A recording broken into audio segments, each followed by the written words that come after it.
Il-Partit Nazzjonalista ma jridx l-ġurnalisti jistaqsu l-mistoqsijiet li jixtiequ waqt il-konferenzi tal-aħbarijiet. Waqt konferenza tal-aħbarijiet is-Sibt filgħodu staqsejna lid-Deputat Nazzjonalista Ivan Bartolo jekk jaqbilx ma' Pierre Portelli, lead il-leminija tal-Kap Nazzjonalista Adrian Delija u d-Direttur tal-Midja Nazzjonalista, li fil-qorti daħħal dokumenti falsifikati u issiet jgħid li m'għandux minn xiex jistħi. Portelli kien wieħed mill-protagonisti flimkien ma' Defni Karwana Galizja u l-eks kap nazzjonalista Simon Busuttil li għamlu gidba fabbrigata fil-konfront tal-Prim Ministru meta qalu li grantijat jew ta' familtu. Ivan Bartolo ma kienx jaf se jaqbad iwieġeb dwar l-ikbar gidba li saret fl-istorja politika. Mill-ewwel qabżet impjegata tal-Partit Nazzjonalista u qaltilna li rridu nsaqsu fuq is-suġġett tal-konferenza tal-aħbarijiet.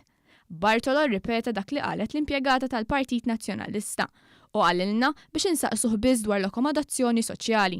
Taqbel ma' Pierre Portelli li qal li m'għandux minn xiex jistħi li fil-qorti ressaq dokumenti falsifikati fil-kassa Jigrant?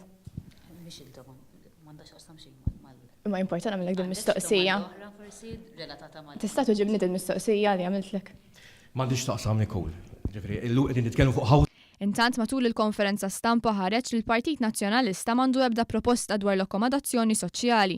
Id-Deputat Nazzjonalista Ivan Bartolo qal dan fl-istess ġimgħa li l-Gvern ħabbar li se jżid l-appartamenti għal housing soċjali minn 1200 għal 1700 li tfisser żieda ta' 42% appartament ta' housing soċjali.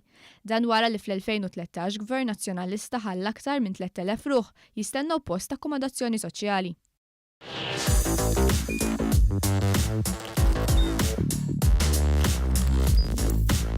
Idħol fuq one.com.mt u hemmhekk tista' tara l-programmi kollha li jxandru fuq One permezz ta' One Play.